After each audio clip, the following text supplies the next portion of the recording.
ಜೇವರ್ಗಿಯಲ್ಲಿ ದಲಿತರ ಪೌರಕಾರ್ಮಿಕರ ಧರಣಿ ತೀವ್ರ, ಶಾಸಕರು ತಹಶೀಲ್ದಾರ್ ವಿರುದ್ಧ ಕಿಡಿಕಾರಿದ ಮುಖಂಡರು. ಪಿಎನ್ಸಿಐಬಿ ನ್ಯೂಸ್, ಜೇವರ್ಗಿ. ದಲಿತ ಪೌರಕಾರ್ಮಿಕರ ಬಾಕಿ ವೇತನ ಹಾಗೂ ನೇಮಕಾತಿ ಸಮಸ್ಯೆ ಪರಿಹರಿಸುವಂತೆ ಆಗ್ರಹಿಸಿ ಜೇವರ್ಗಿಯಲ್ಲಿ ನಡೆಯುತ್ತಿರುವ ಧರಣಿ ಸತ್ಯಾಗ್ರಹ ದಿನೇ ದಿನೇ ತೀವ್ರಗೊಳ್ಳುತ್ತಿದೆ. ರಣಧೀರ ಕುಮಾರ ಬೆನ್ನಪ್ಪ ಅವರು ಮಾತನಾಡಿದರು. ಜನಪ್ರತಿನಿಧಿಗಳು ಹಾಗೂ ಅಧಿಕಾರಿಗಳ ವಿರುದ್ಧ ತೀವ್ರ ಆಕ್ರೋಶ ವ್ಯಕ್ತಪಡಿಸಿದರು.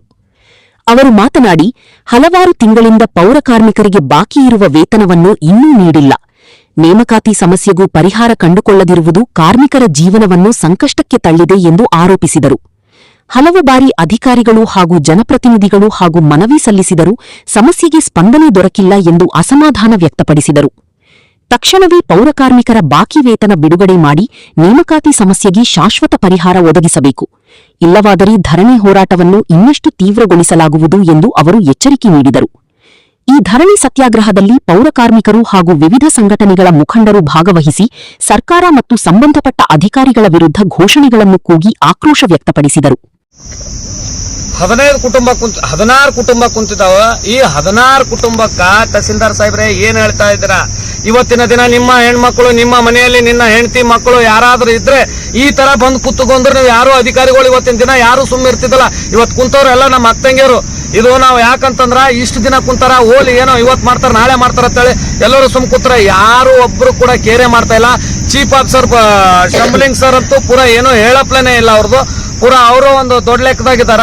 ಅವರು ಕೋರ್ಟಿಗೆ ಏನು ತಿಳ್ಕೊಲಾಗ್ಯಾರಂತಂದ ಮೇಲೆ ಇವ್ರ ಅಧಿಕಾರ ಯಾವ ಲೆಕ್ಕದಾಗ ಇದೆ ಸ್ವಲ್ಪ ಇಲ್ಲಿ ಎಲ್ಲಾ ಸಾರ್ವಜನಿಕರು ನೋಡ್ಬೇಕು. ಯಾಕಂತಂದ್ರ ಇವ್ರ ಮಹಿಳೆಯರು ಬಂದ್ ಕುಂತ್ಕೊಂಡಾರ. 15 ದಿನ ಆಯ್ತು, ಮನಿ ಇಲ್ಲ, ಮಠ ಇಲ್ಲ, ಇದು ಮನಿ ಇಲ್ಲ, ಮಠ ಇಲ್ಲ.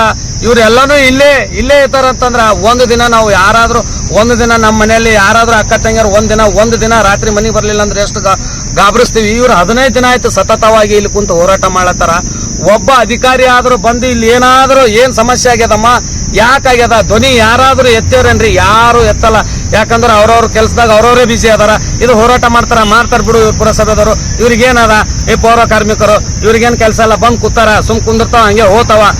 ಆ ತರ ಹೇಳಿದ್ರ ತಹಸೀಲ್ದಾರ್ ಸಾಹೇಬ್ರೆ, ಅಲ್ಲಿ ಪೌರ ಕಾರ್ಮಿಕರು ಅಲ್ಲಿ ಇರ್ತಕ್ಕಂಥವ್ರು ನಮ್ಮ ಅಣ್ಣ ತಮ್ಮದರೇ.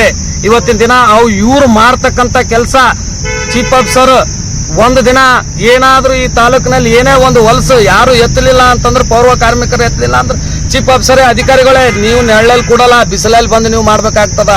ಮೊನ್ನೆ ಮಳೆ ಬಂತು 2025 ಸಾಲರಲ್ಲಿ. ಆ ಮಳೆ ಬಂದಲ್ಲಿ ಚೀಫ್ ಆಫೀಸರ್ ಎಲ್ಲಿ ಹೋಗಿದ್ರಪ್ಪ ಅಂತಂದ್ರೆ ಹೋಗಿ ಮನೆಯಲ್ಲಿ ಆರಾಮ್ ಮಲ್ಕೊಂಡಿದ್ರು. ತಹಸೀಲ್ದಾರ್ ಸಾಹೇಬರು ಅವ್ರ ಪರವಾಗಿ ಬಂದು ಮಾತಾಡಿ ಅಲ್ಲಿ ನೀರು ತುಂಬಿದ್ರು ಕೇರ್ ಮಾಡಲಿಲ್ಲ. ಅಲ್ಲೆಲ್ಲ ಮಾಡ್ತಕ್ಕಂಥ ಜನ ಯಾರು? ಪುರಸಭೆ ಅಧಿಕಾರಿಗಳು ಮಾಡ್ತಾರ, ಇಲ್ಲಿ ಪೌರ ಕಾರ್ಮಿಕರು ಮಾಡ್ತಾರೆ. ಈ ಪೌರ ಕಾರ್ಮಿಕರು ಇದ್ದಂತ ಯಾರು ದಲಿತರು ನಮ್ಮವರು, ನಮ್ಮ ಜನಕ್ಕೆ ಏನಾದ್ರೂ ಆಗ್ಯದಂತಂದ್ರೆ ಯಾಕೆ ಧ್ವನಿ ಎತ್ತಾ ಇಲ್ಲ? ಎಲ್ಲಾ ಸಂಘಟನೆದವರು ಎಲ್ಲರೂ ಇಲ್ಲಿ ಇರ್ತಕ್ಕಂಥ ಪಬ್ಲಿಕ್ ವಿಚಾರ ಮಾಡ್ಬೇಕು. ಯಾಕಂದ್ರೆ ಇವತ್ತು 15 ದಿನ ಆಯ್ತು ಇವ್ರು ಕುಂತಿ ನಮ್ಮ ಕುಟುಂಬದವರಪ್ಪ, ನಮ್ಮ ಅಕ್ಕಂಗಿಯರು ಯಾಕೆ ಇಲ್ಲಿ ಕುಂತಾರ? ಈ ಹಲವಾರು ಸಂಘಟನೆಗಳಿದಾವ್. ಒಬ್ಬ ಸಂಘಟನೆದವರು ಯಾಕಂತೇಳಿ ಬಂದು ಇವತ್ತಿಗೂ ಕೂಡ ಧ್ವನಿ ಎತ್ತಾ ಇಲ್ಲ. ಯಾಕೆ?